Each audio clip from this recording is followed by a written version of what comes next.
Welcome to the Stochastic MLB DFS Strategy Show. I'm your host, Neil Orfield. You can find me on Twitter at PlayerQDFS. I'm here with Adam Scherer. You can find him on Twitter at ShipMyMoneyDFS.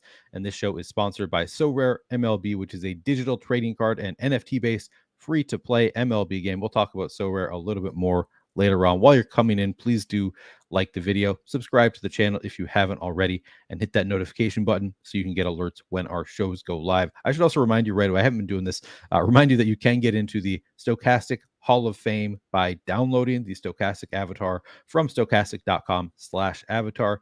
Place in the top 3 of a contest with over 5,000 contestants, and tweet your win to @Stochastic HOF account. If you have Twitter, or email us. If you don't have Twitter, you can just email it to us. You'll win a free month of Stochastic Plus Platinum. And of course, you will get a shout out from Lofty in the Hall of Fame segment. Adam, how's it going today?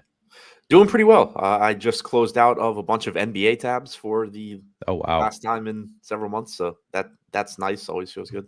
Yeah, that is a good feeling.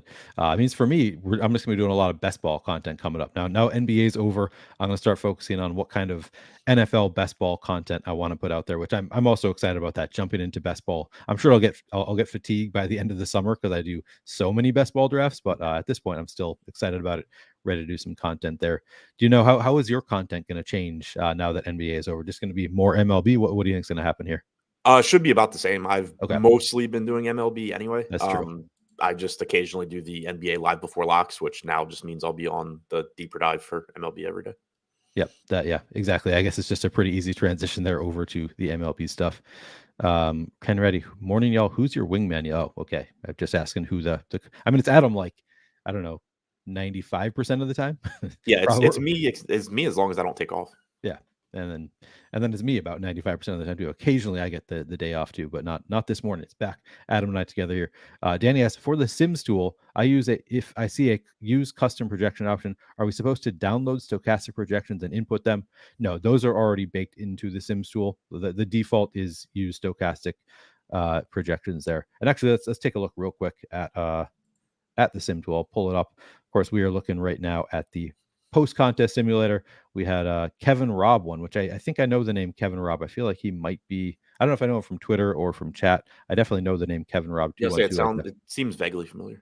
Yeah, and he looks like he put together a nice lineup. Had a positive simulated ROI, and then of course the actual ROI through the roof when you take one of these tournaments down. Also interesting, so Squirrel Patrol number 2, but the difference in ownership sum between the first place and the second place lineups look like they had very, very different lineups between the two of them. So kind of cool to see when you can get first and second place being very different lineups. Z Roth back there at the top again. He's been killing it. I feel like we've seen him at the top a good amount with a little bit of a different lineup as well. So cool to see what happened. This is the post-contest simulator, so you can look at your expected ROI based on the actual lineups that are in there. So it's no longer based on ownership projections. It's based on the actual ownership, the actual lineups that are in there. Can always check what your lineups expected ROI was versus their actual ROI. Kind of sometimes makes you feel better if you didn't have a good night to know, like, I actually put together good lineups that just didn't work out today. But we were talking about the pre-contest simulator is what Danny was asking about. And yeah, you can see, use custom projections. If you don't toggle to use custom projections, it's going to use these stochastic projections. So you don't have to worry about that unless you want to use the custom projections. You're just going to get the stochastic projections in there. But again, if you haven't checked out the simulator tool, this is what it looks like. This is the start of it. I of course haven't uploaded any lineups here, but once you do, you're going to fill out these columns. It's going to show you exactly which of your lineups in the simulator did the best over, I think, 40 or 50,000 sims. Which one had the best simulated ROI? It's a very powerful tool. Nothing else like it in the industry. Let me throw that link into chat right now. It's already in the description of this video as well. So if you're looking for a way to check out the Sims tool, it's in the description. Putting it into chat. Very powerful tool. Nothing else like it. Anybody have for the pre-contest sim, are you also trying to mimic the field in roster construction as well? Yeah, I would say you're trying to mimic the field like exactly, essentially, when you're doing the pre-contest. So would you agree with me about that, Adam?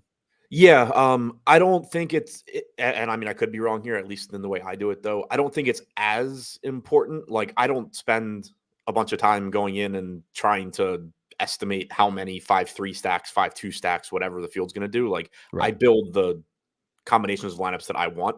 But one thing I will say for sure, like, and where it definitely matters is, like, if you were to take like 1,990 stacked lineups, and then also throw in the top 10 just raw projected lineups, those raw projected lineups are going to just like shoot to the top when they, wouldn't in real life. So like Right. it doesn't matter, but I don't think it's as important as the ownership is.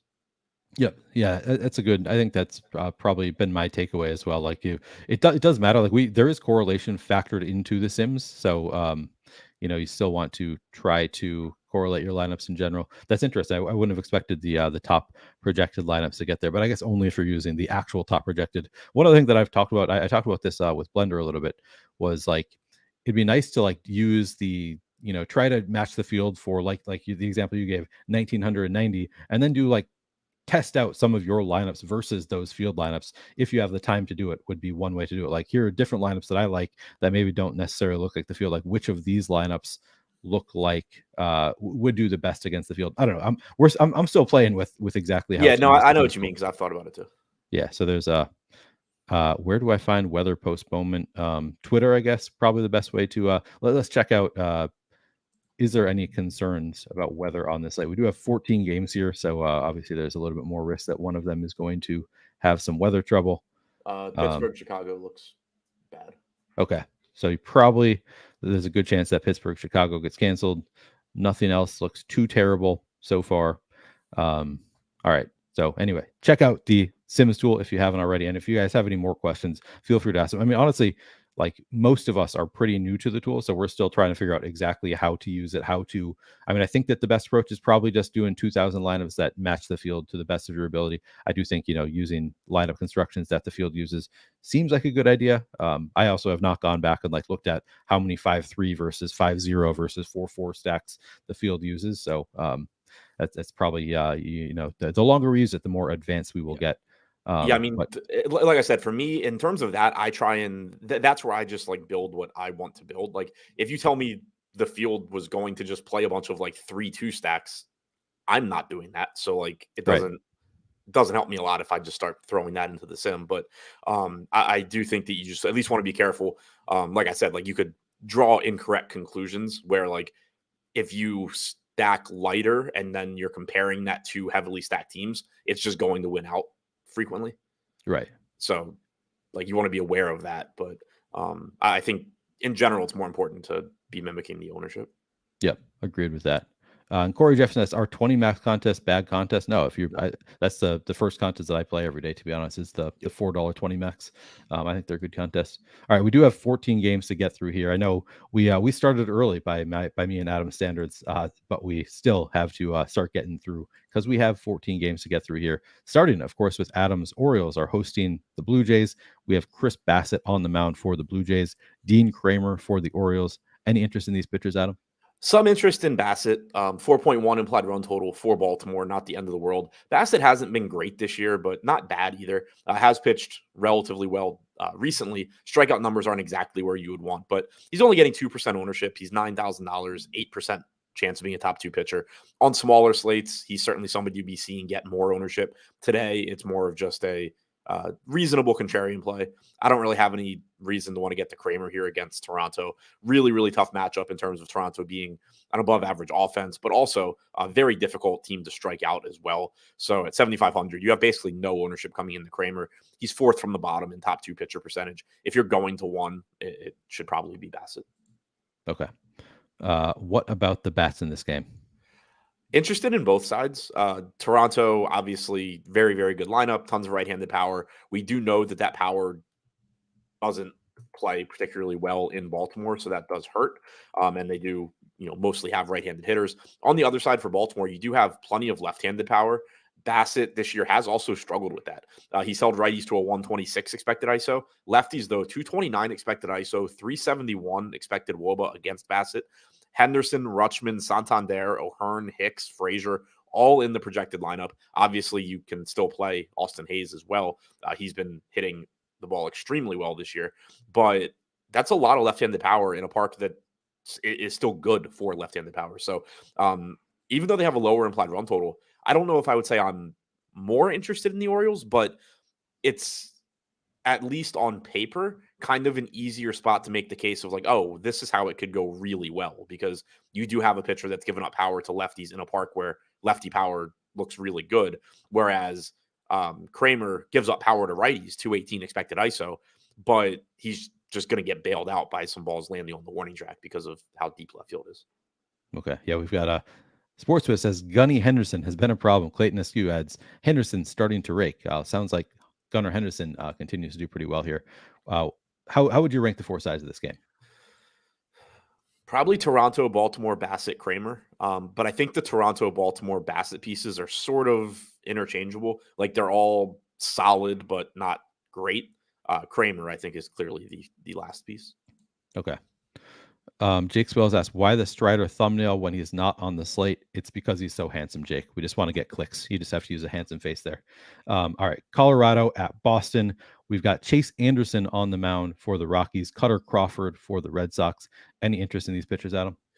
So Crawford going for the Red Sox and Anderson for the Rockies. Certainly not interested in Anderson, although Seabold came through yesterday. So who knows? Maybe Anderson will today. It is a great matchup for Cutter Crawford. He's also only $5,900. We have him getting 6% ownership, 6% chance of being a top two pitcher, 17% chance of being a top two value pitcher is the highest on the slate. So at the very least, if you do need to pay down for pitching, I think this is one of these first spots that you go to. Again, Colorado, just an awful offense. Crawford striking out 32% of lefties this year, only 15% of righties. I don't think that you should be overly confident in him, but 3.8 implied run total, sub 6K salary on Crawford. If you need the savings, great. But with it being a 14-game slate, you do also just typically have more cheap hitters that you can use to round out lineups. You don't have to pay down for pitching. Okay. Are we going back to this Red Sox? I guess they're not as chalky today. They're what's the ownership there? We have the Red Sox at, I guess, fairly chalky. Actually, yes, they are the chalkiest team on the slate, I think, or second chalkiest behind Kansas City. What's your level of interest in the Red Sox and or the Rockies bats today? Yeah, still really interested in the Red Sox. Obviously, they let us down yesterday, but another good matchup here with Anderson. Only a 132 expected ISO to lefties in a small sample this year. He has been reverse splits for a large portion of his career. He's always had a pretty good changeup that has given lefties some trouble and gotten hit hard by righties. Righties this year, 178 expected ISO in a limited sample. So, if you're taking those numbers, then it's not ideal for the Red Sox since they do have so many left-handed bats, but it's also good left-handed bats against overall a not very good pitcher. So 5.8 implied run total for Boston. Still happy to get to them. On the other side for the Rockies, I mean, if you get to some Nolan Jones, some Ryan McMahon, some Grichuk, like any of that stuff's fine. But 14-game slate, Rockies outside of Coors, pretty far down the list of things I want to do. All right. And how would you rank the four sides of the game?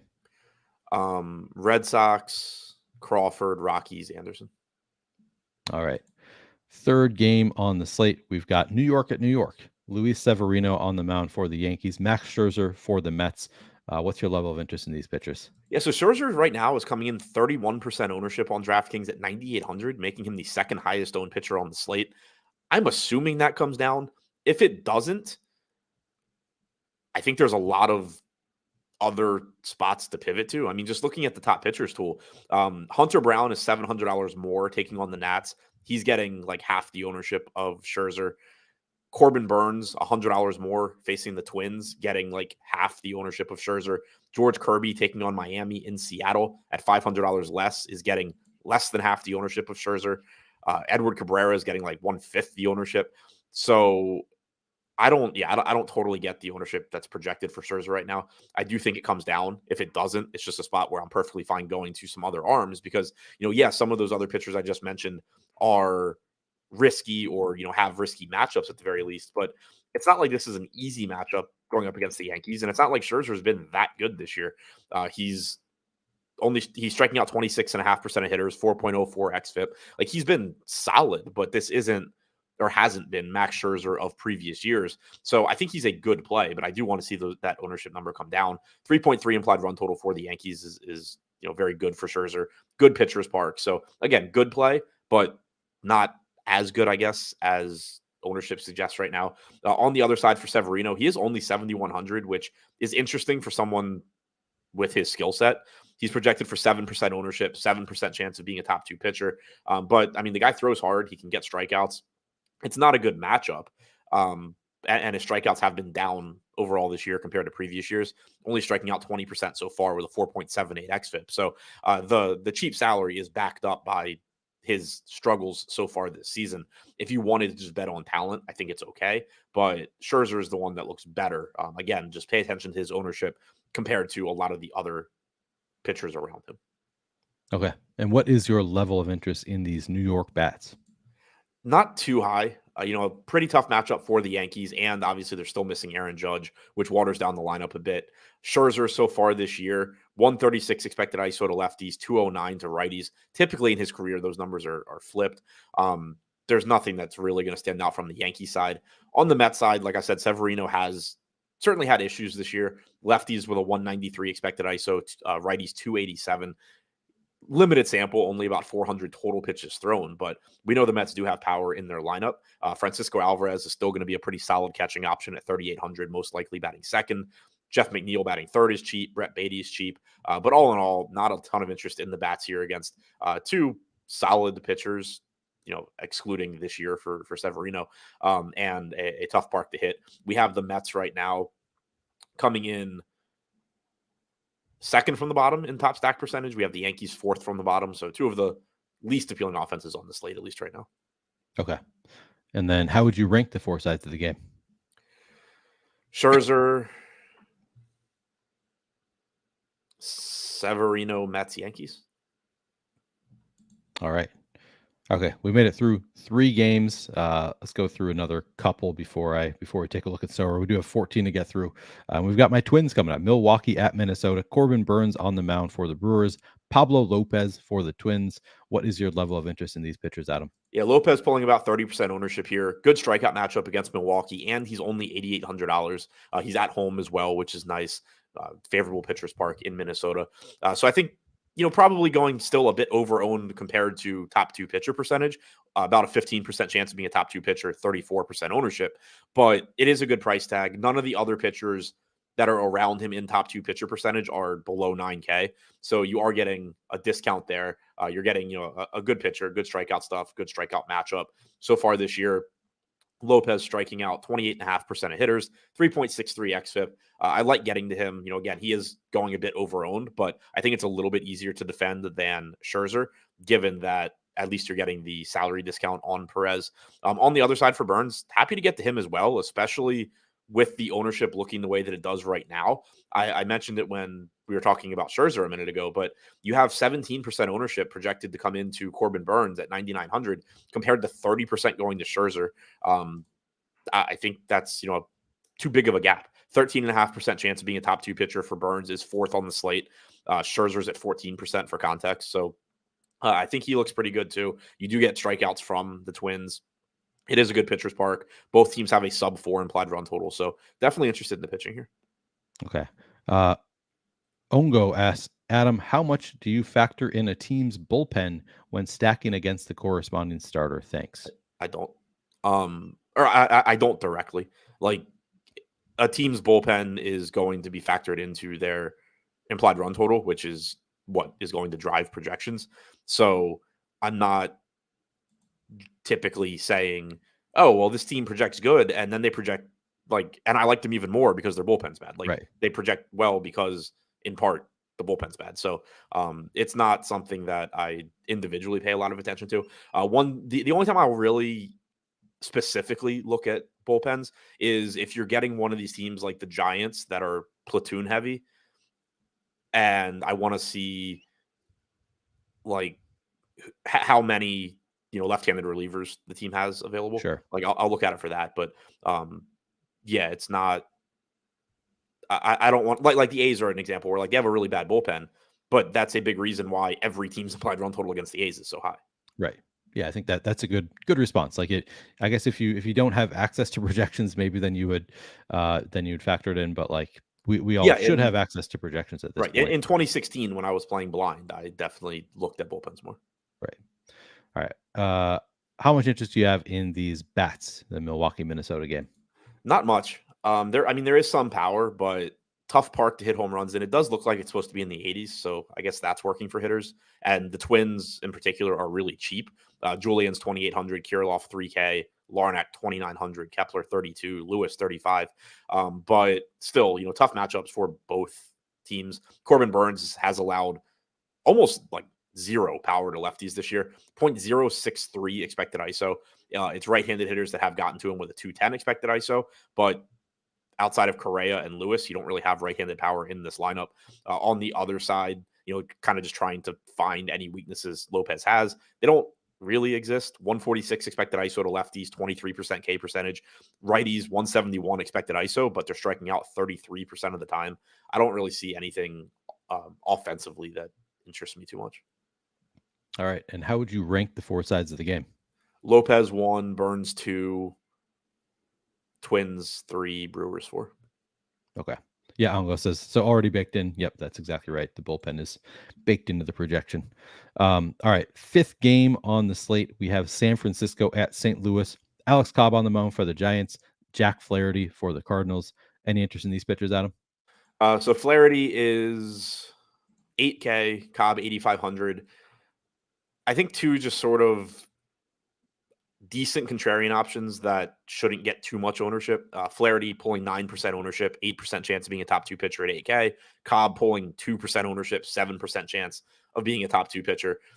Flaherty so far this year has still been walking guys, 13% walk percentage, but does have nearly a 24% K percentage, 4.48 xFIP. Not a very good matchup. The Giants against right-handed pitching this year, third highest WRC plus, actually tied for second with the Rangers. They are striking out 24% of the time, so there's that. But outside of just sort of, I need an 8K pitcher in this lineup, I'm not really going out of my way to target Flaherty. And the same goes with Cobb. He is a good pitcher, getting a negative park shift going into St. Louis. The Cardinals against right-handed pitching this season tied for sixth with a 110 WRC plus, only a 20.5% strikeout percentage as well. So Alex Cobb has been good this year, 22% strikeout percentage, 3.25 xFIP, but not really a slate where I expect to be getting them too often. Okay. How much interest do you have in these bats in St. Louis? Not much. It's just two solid pitchers. The Giants, I think, look a little bit better. They're only getting 1% ownership against Flaherty. And I do sort of like it, just the upside there, because Flaherty can struggle with his control, can be working behind the counts. And, obviously, if he's just walking a bunch of guys, that's not really great for your stack. But if he's just consistently behind in counts, that's how you get hit really hard as well. So that's always the sort of upside when you get pitchers that don't throw a lot of strikes. So the ceiling is there for the Giants, but still, a 4.3 implied run total, not super cheap. On the other side for the Cards against right-handed hitters so far this year, Cobb 159 expected ISO, also a 30% strikeout percentage against righties. Not a lot that I'm going to want to get to from the Cardinals probably. I go back and forth on whether it's a good thing to face a pitcher who walks a lot, because it's, in a way, it's just like a free 2 points, right? I mean, I guess you skip your turn in the rotation, you just get 2 points for your turn, your at bat in the rotation, but like they don't make any outs with the walk, so it's like theoretically you would think that a stack would be better against a pitcher that walks a lot. It's ultimately a good thing because right. Pitchers that walk a lot of guys typically aren't as good either. So, right.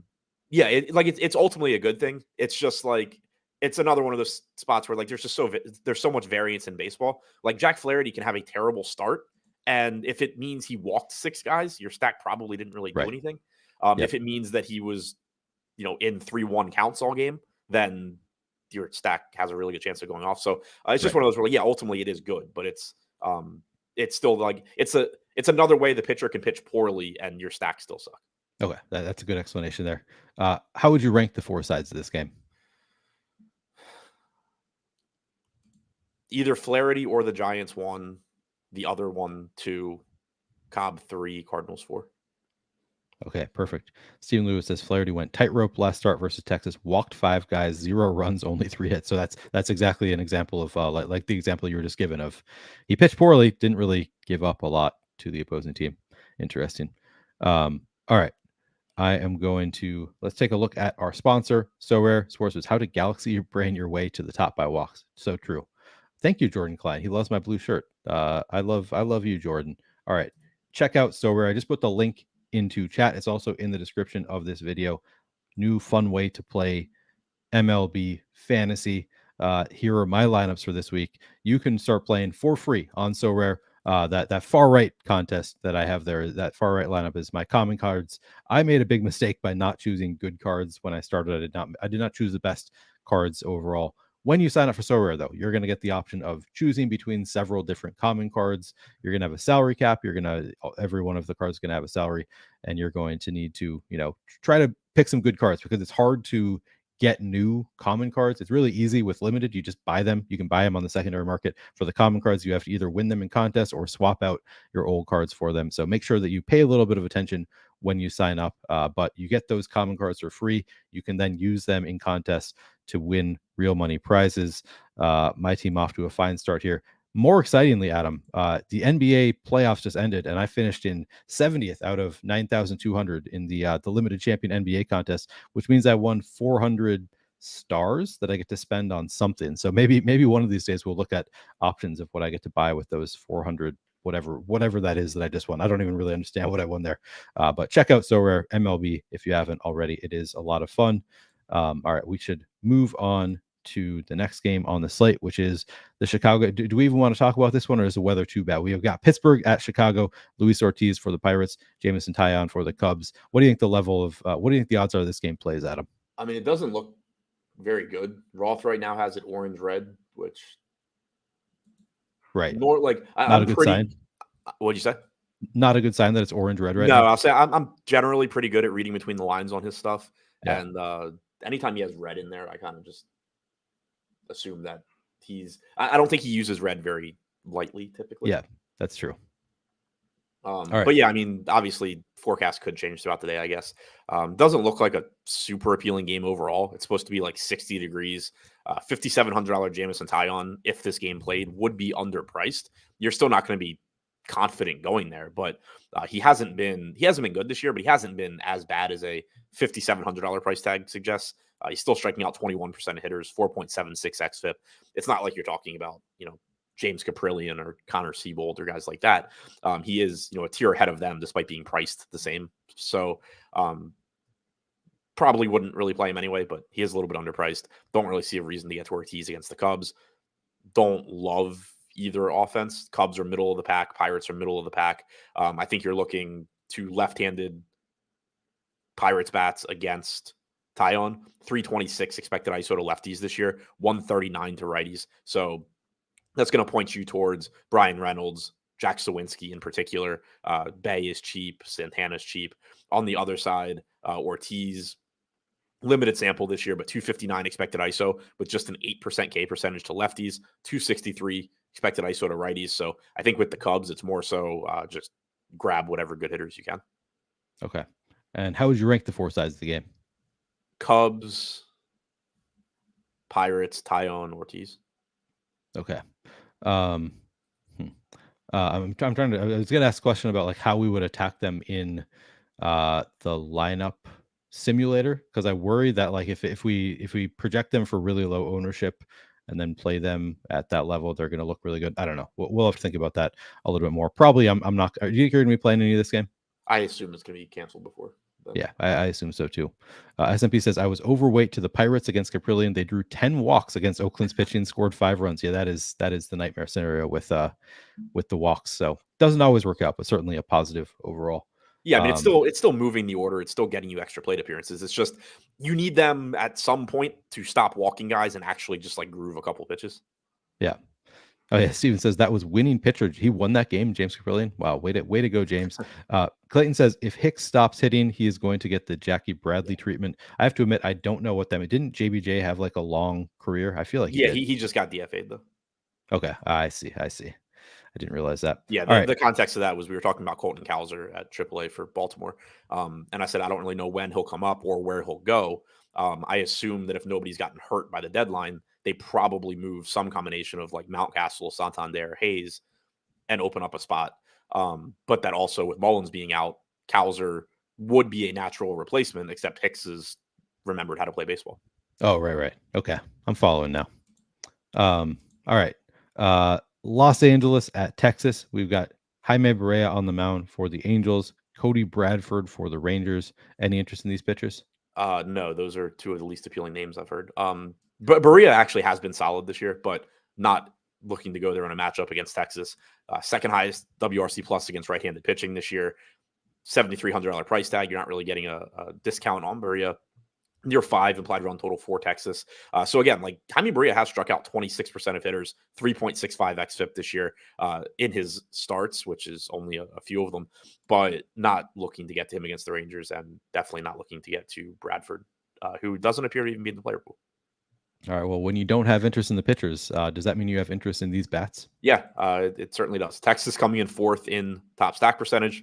Again, this is a spot that it does concern me a little bit, just because I do think it's likely, or at least possible, that Barria has made some improvements over previous seasons, and maybe you're just getting some inflated projections and run totals on the Rangers. But with how good the Rangers have been, I'm not that worried about it. Like, Barria could actually be a better pitcher than he has been in the past and still get lit up by Texas. But so far this year, sub 100 expected ISO to lefties and to righties for Barria, 228 expected WOBA to righties, 304 to lefties. Like, he's been really, really good. So a little bit of concern there, but that said, the upside for Texas is still really, really high.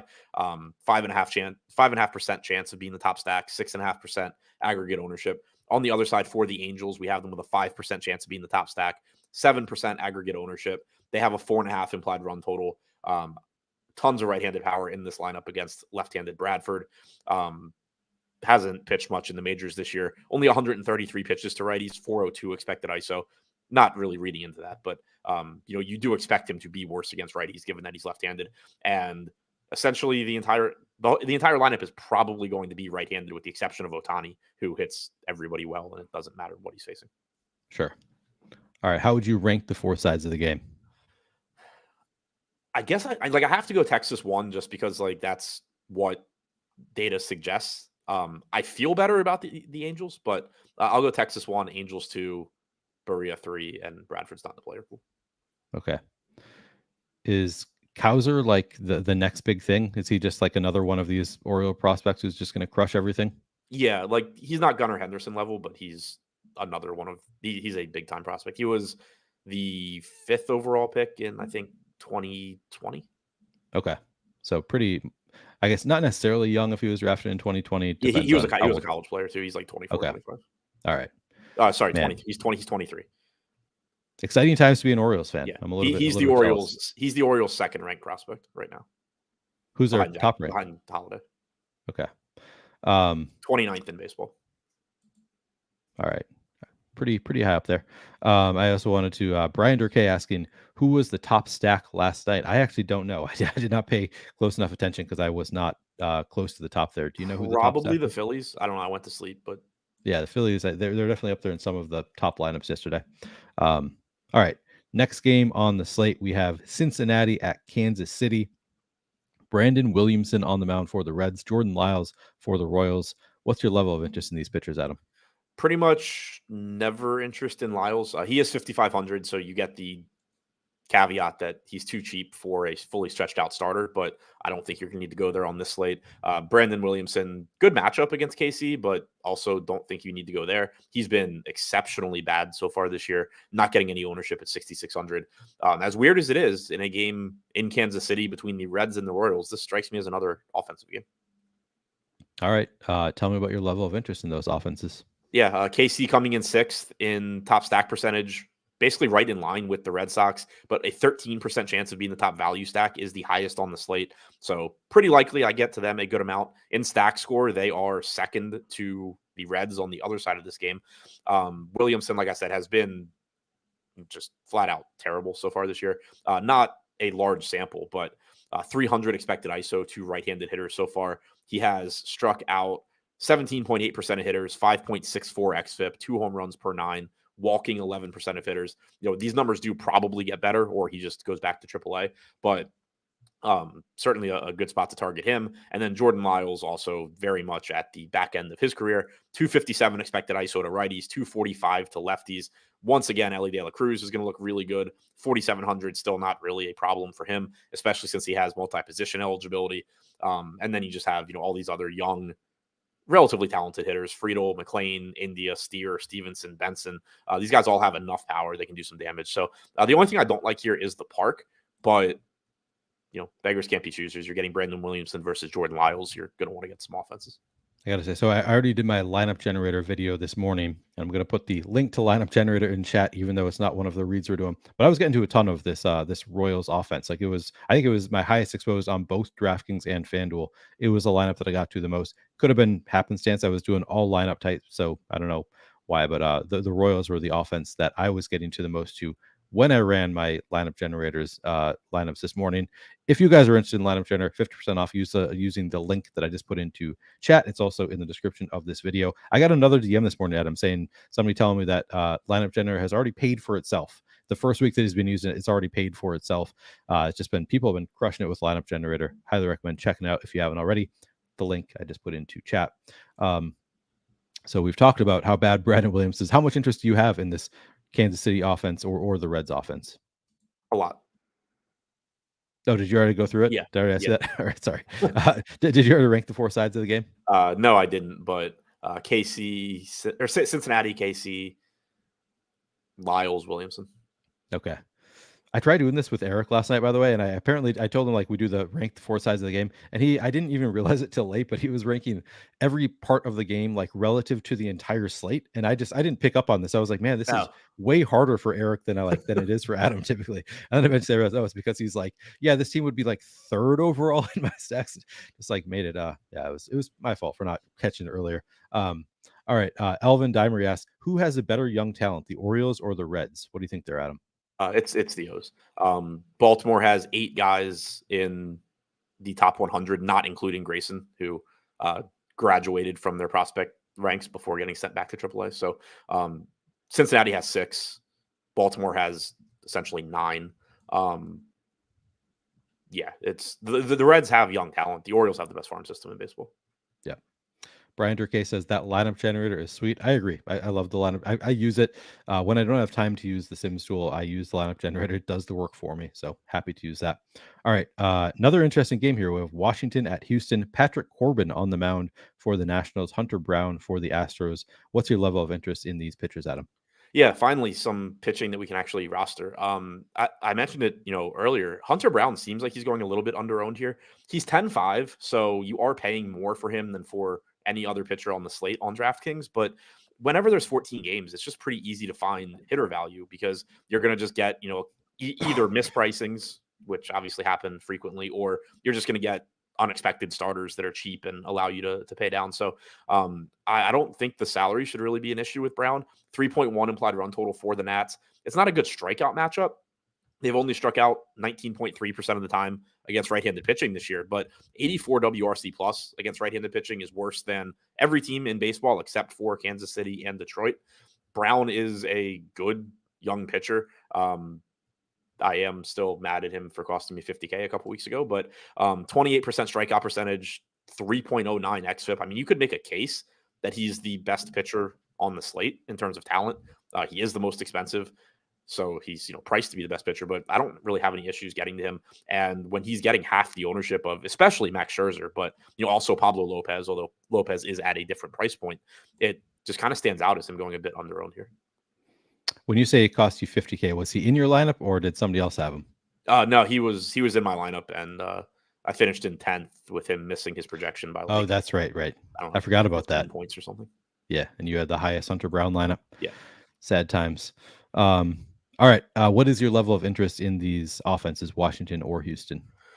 Interested in Houston for sure. Patrick Corbin game. So I've said before that maybe Corbin gets a little bit too much shit because of his contract. Like I think that sort of inflates the way people look at him. 4.36 xFIP. Like he's not awful. He's just not very good. And he's especially not good from a fantasy standpoint, only striking out 14% of hitters. But right-handed hitters against him this year have, I don't know because it won't load, a 207 expected ISO, 395 expected WOBA, and you are going to get a lineup full of right-handed hitters, plus, I assume, Kyle Tucker. Really, really good spot to get to Houston. Right now in the top stacks tool, they're coming in 4th. They're 4th in stack score, 5% chance of being the top stack, 6% top value percentage. No Yordan Alvarez because of the injury, but that in some ways isn't bad. I mean, obviously you would prefer to be roster you wrote on Alvarez when you stack Houston, but it does just allow you to get to them for cheaper. Like the most expensive guy in this lineup today is Kyle Tucker at 5K. So, or expected to be in the lineup is Kyle Tucker at 5K. So a little bit more of a value stack than you normally get to in a pretty appealing spot against Corbin. Okay. And then how would you rank the four sides of the game? Houston, Brown, Houston, either one. Nats, Corbin, I guess. All right. That talking about Hunter Brown reminded me, I did not buy a Hunter Brown on SoRare. We had talked about it, I think, at one point that he was maybe somebody I could think about buying. However, the Corbin Carroll that I bought for like $60, I think is worth like $160 now. So you talked me into buying a Corbin Carroll. Thank you for that. Actually, let me see. Yeah, he's legit. And I bought it early in the year on your advice, and it was at the time $60, I think. And right now, I guess the lowest price right now on SoRare for limited is $139. So yeah, nice little value there, getting in early. Although I look at it's confused. So some of his cards from last year, I guess, are $107. So I guess there are some cheaper. The one that I have, the lowest is $139. He does have a card for $107, but still great value getting in early. That was good advice. Investing and in you can keep those for multiple seasons, right? That's right. Yeah, it lasts for the entirety of his career. So yeah, I mean the way he looks, you're just gonna have a Hall of Famer for the next 15 years. Yeah, seems like a good value there. All right. Cleveland at San Diego. Tanner Bibby on the mound for the Guardians. Joe Musgrove for the Pods. Any interest in these pitchers?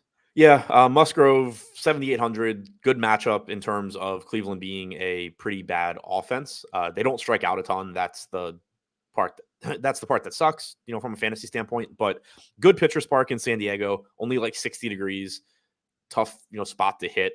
So you do have guys like Steven Kwan and Jose Ramirez driving down your strikeout percentage, but it's not like Musgrove's expensive at 7,800. We have him coming in right now with about an 11% chance of being a top 2 pitcher, 10% top 2 value percentage, 20% projected ownership. When you consider the value aspect, I don't think that ownership is overly problematic. So far this season, Musgrove striking out a respectable 23% of hitters, 4.09 xFIP. He's just, sort of being a good pitcher at 7,800. So I like getting there. Bibby's had a solid start to his rookie year as well. 23% K percentage, basically the same as Musgrove. 4.42 xFIP. More difficult matchup against the Padres.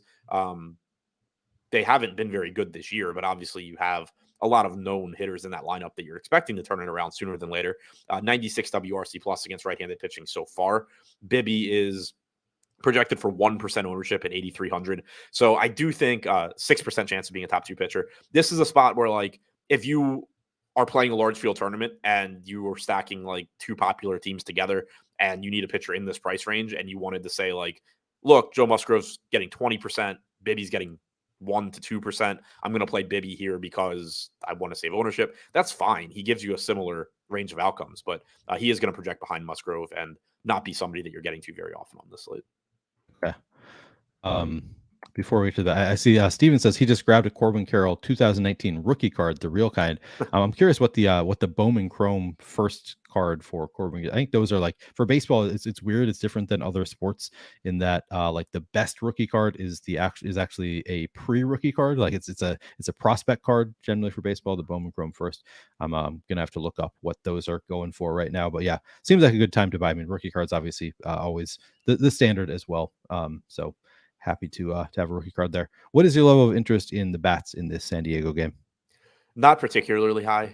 Padres 4.2 implied run total, 3.3 for the Guardians. Like I said, you have 60-degree weather in San Diego, just going to be a pretty tough spot to hit. Now, that being said, if you're getting to Tatis, Soto, Machado, obviously you're not doing anything wrong. Like, those guys are all good hitters, but probably not a game that I'm really getting to the offenses. How would you rank the 4 sides of the game? Musgrove, Bibby, Padres, Guardians. Okay.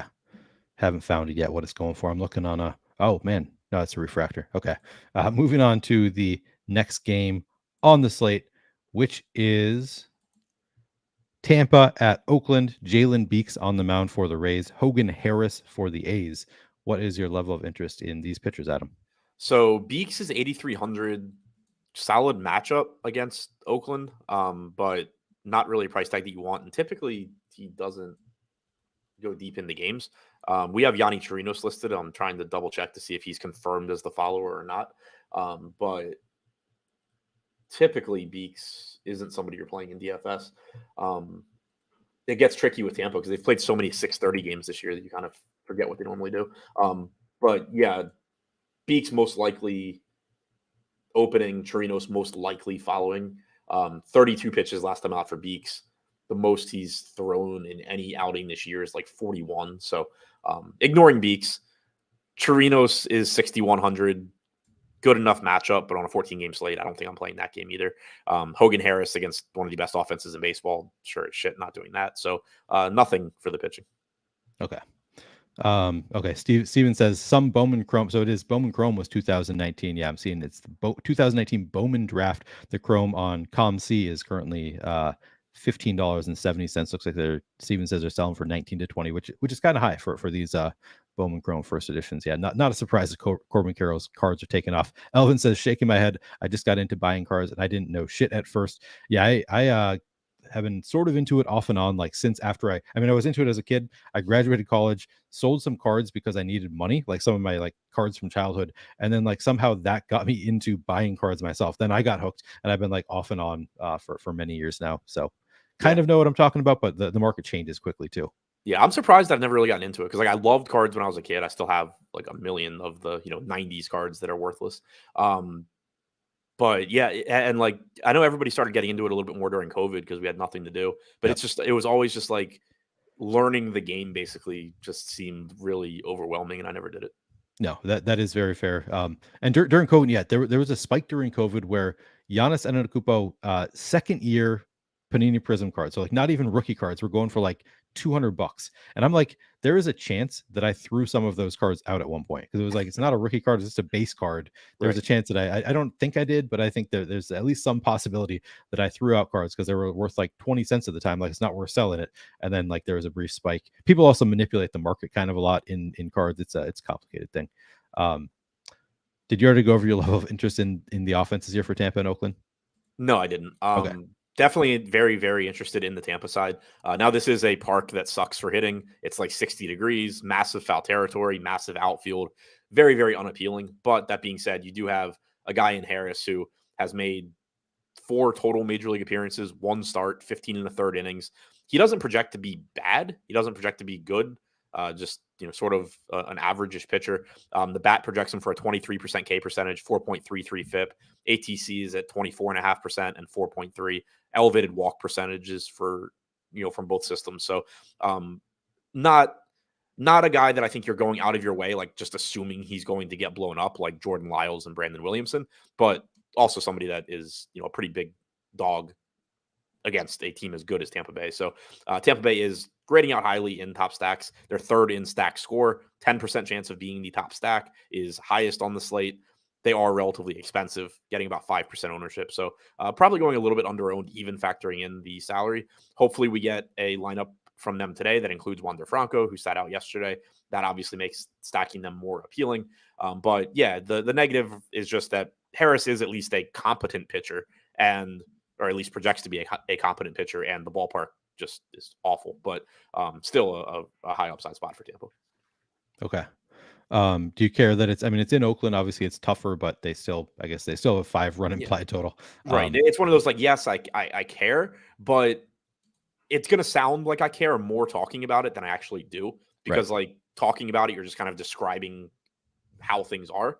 Like you said, they still have a 5.5 implied run total. If this game were in like a real park, Tropicana would be 5.5 too, because Tropicana sucks. Sure. But if it were in a real major league stadium that didn't just kill power, you would just have like a 6.2 run total or something. Like put this game in Fenway with these matchups or something, and it's 6.2, 6.3 for Tampa probably. So it is already factored in there.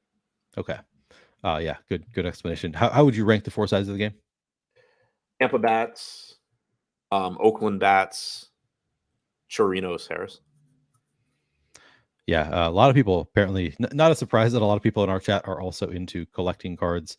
Steven says he's gotten back into it lately. He got an Ellie Auto in a break. Are you familiar with card breaks, Adam? Like other people break boxes for you, and you only get the cards for one specific team. Or there's a lot of different ways to do it, but that's like I think the most standard.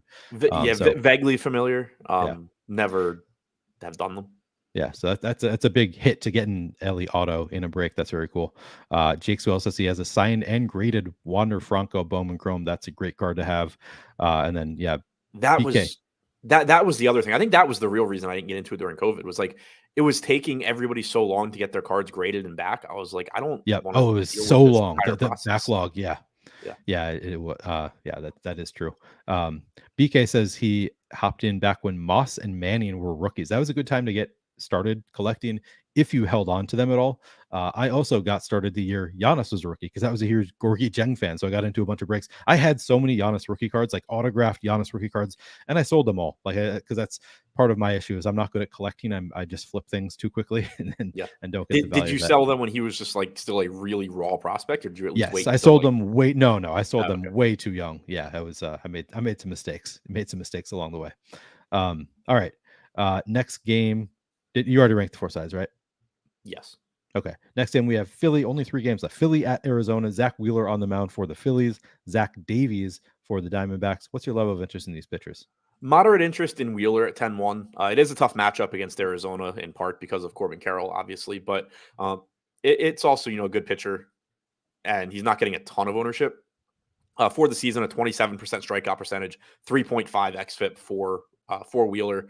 He right now is projected only for 7% ownership at 10-1. So second most expensive pitcher on DraftKings behind Brown. 11.5% chance of being a top 2 pitcher. I completely get why he's not getting as much ownership as these other guys, given that you have similar pitchers and better matchups. But it does still at least give you a very low-owned good pitcher. But, again, tough matchup against Arizona. So far this season against right-handed pitching, they are 9th with a 106 WRC plus, but also only striking out 19.4% of the time. On the other side, I don't really have any reason to get to Zach Davies against Philly. Okay. What about the offenses here? Somewhat interested in the Philly side. Davies isn't a terrible pitcher. Like, he's a better real life pitcher than fantasy pitcher, but he's still somebody that, like, I don't hate targeting against because he doesn't miss a ton of bats. Lefties this year only have a 116 expected ISO against him, but they've also only struck out 16.5% of the time. So it's sort of, I'll take my chances that Schwarber can hit the ball really far if he hits it. Same for, Castellanos, Harper, Turner, whatever, but still not the most appealing stack. On the other side, I don't really have too much interest in going up against Wheeler. Sort of like the Padres, I guess. It's not like you're wrong if you just find yourself getting Ketel Marte, Corbin Carroll in particular in lineups, but there's so many offenses on this slate and so many bad pitchers that I don't anticipate going up against Wheeler all that often. Okay. And then how Philly is third for us in top stack percentage at 6%. Okay. That's interesting. I mean, very spread out there. Like, everything's pretty flat. So right now we have Tampa at the top at 10%, Reds second at 7%, Philly's third at 6%, Texas fourth at 5.5%. And then from like 3.5 to 5.5% is basically team number 4 through like team number like 13 to 15. Right. So here it's like you have to look closer at the percentages, I think, than the where they rank, just because I think they could flip throughout the day. Like, Right. Things can change pretty quickly when they're all that tight together. Right. You could easily have Philly go from 3rd to like 6th or 7th. Right. Exactly. So did you rank the 4 sides? I think it's Philly, Wheeler, D-backs, Davies. Okay. Elvin says Wemby time now. Yeah, I think if Wembanyama looks anything like we're expecting him to his rookie year, I think his National Treasures Logo Man auto probably going to be $1 million card like out of the gate, which I guess is not that crazy in the current market. I've seen there's like, I don't know if it's Magic the Gathering. There's some kind of card that's getting like a $2 million bounty for anybody who finds it. I don't even know what the product is, but yeah, cards. It's a nutty market. Maybe it's a $2 million card out the gate. It's going to be insane if it looks like he's supposed to look. All right, Miami at Seattle. Edward Cabrera on the mound for the Marlins. George Kirby for the Mariners. What's your level of interest in these pitchers, Adam? Cabrera looks like kind of comparable to Wheeler as far as he's a little bit further down the board in terms of top 2 pitcher percentage, but he's not that far behind. Cabrera coming in at 11.5%. You compare that to the guys in his price range getting all the ownership. Scherzer's at 13.9, Burns 13.4, Brown 18.5, but he's even more expensive. So it is a good park. It is a relatively unappealing matchup. Seattle league average WRC plus. They have talented hitters, but overall a 100 WRC plus. They have struck out nearly 25% of the time.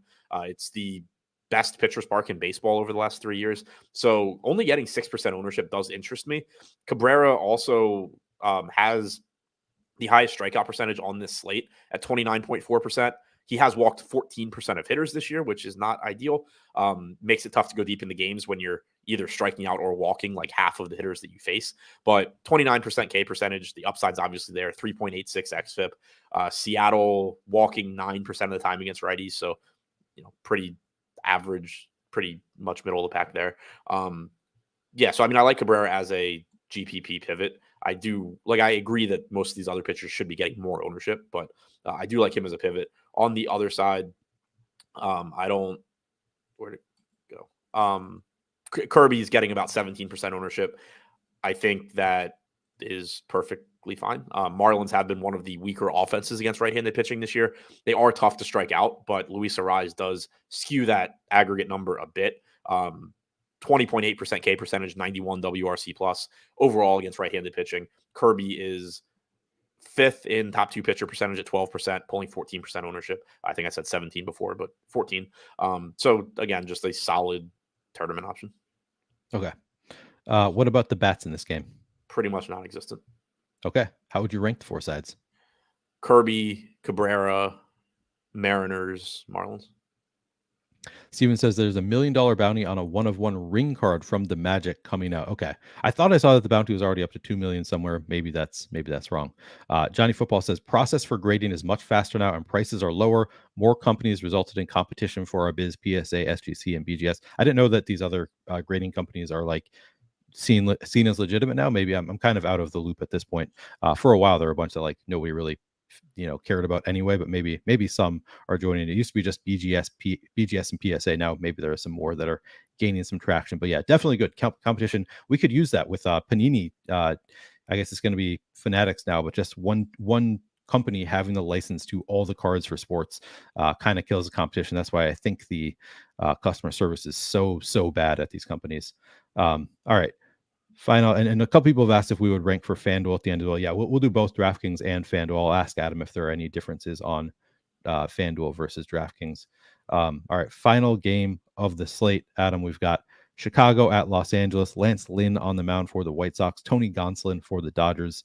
Any interest in these pitchers? Pretty tough spot for Lynn, who has had his share of issues this year. He is down to 7,600, but you have like a 5.5 implied run total for the Dodgers, so probably not going there. 24% strikeout percentage for Lynn, 4.15 xFIP. Like, it's somewhat tempting at that price, I guess, but probably would need to be a shorter slate for me to really want to go there. He's not getting any ownership, 6.5% chance of being a top two pitcher.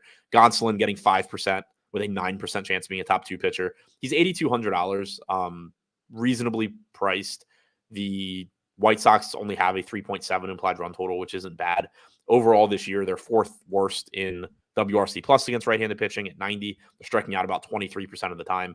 So I think Gonsolin's another one where most of your builds are probably just going to be revolving around two of the like Brown, Lopez, Scherzer, Burns, Kirby, Cabrera, Musgrove group. But if you are getting outside of that group, I think Gonsolin's fine. He's getting 1/4 the ownership of Musgrove, who's $400 less. I think that's a very reasonable pivot to make if you need to save ownership. 11% chance of being a top two pitcher for Musgrove, 9% for Gonsolin. So not a big difference there. He's also getting a little bit less ownership than Flaherty in that price range. So in tournaments, I think Gonsolin makes some sense. Probably not going to roll the dice on Lynn against the Dodgers. Okay. What about the bats in this game? Yeah, I mean, Dodgers are interesting. 5.3 to 5.4 implied run total. Only a 5% chance of being the top stack. Again, there's a lot of teams lumped in there, but kind of surprising that it's not a little bit higher. But they're only pulling 3.5% ownership. Lynn does struggle with left-handed power, pretty much always has. 290 expected ISO, 416 expected WOBA, two left-handed hitters so far this season. Now, it's not to say that, you're not, if you're stacking the Dodgers, that, you're avoiding Betts, Smith, JD, Vargas, but Freddie Freeman, Max Muncy in particular are going to look really good. Okay. How would you rank the four sides of the game? Dodgers bats, Gonsolin,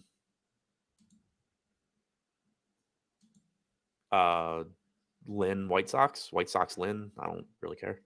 Okay. All right. We made it through all of the games. Adam, 3 favorite stacks, and we've been asked a couple times to do FanDuel as well as DraftKings. So first, who are your 3 favorite stacks on DraftKings, and then if it's any different, FanDuel as well. Yeah. So the way things are looking right now, Tampa, Cincy. I like Houston a lot. They are getting some ownership, but I'll go Tampa, Cincy, Houston right now. Actually, Tampa, Cincy, KC. I have to say KC because I know I'm just going to get tons of them no matter what. Right. Do you think it's any different for FanDuel, or do you think it's going to end up being the same 3 stacks? Tampa still looks like they're going pretty under-owned right now. Cincy looks like they're going under-owned. Yeah, it's probably still Tampa, Cincy, KC. Okay. 3 favorite pitchers on each site. So DraftKings, I think it's Pablo Lopez, Burns, and Brown. Obviously, they're all relatively expensive, but probably not going to be that difficult to get 2 of them. On FanDuel, Scherzer, again, is getting the most ownership, which I don't totally get. I think Brown, Lopez, Scherzer are probably my top 3. I just don't necessarily think Scherzer is my number 1. Okay. Yeah, Steven says Bubich rookie cards for Adam. Yeah, we got to get you some Chris Bubich rookie cards. Yeah. All right. Home run pick. No Coors games. That's good. Yeah. Gunner. All right, going with, let's see where Gunner is in the. I'll say he's probably pretty far down. Yeah. Let me see it. I'll have to let me do a search real quick. We have him. Ooh, yeah, he is pretty far down here. I'm not going to count the numbers, like 75th or something maybe. Yeah. With let's see what are the odds. We have Gunnar Henderson with a 13% chance of hitting a home run. So it's not terrible odds, but I like it's a bold call, and I just cheat and go with the top of the board most days. So I'm going to go back to cheating, going to the top of the board, which is Kyle Schwarber is our home run pick by a good 5%. He's the leader here with a 33% chance of hitting a home run. So yeah, give me Kyle Schwarber against Zach Davies. Adam, any final words? Where can people find your stuff today? I'll have my baseball article and BetPro video out in the next couple of hours, and then I'll be back at 4:45 with, I think, Josh for the deeper dive. All right, perfect. Yeah, I'll be back with Eric for Live Before Lock after Adam and Josh. All right, thank you guys very much for watching. Again, if you have not hit the like button, please do so. Helps us out a lot if you hit that like button for us. Good luck today.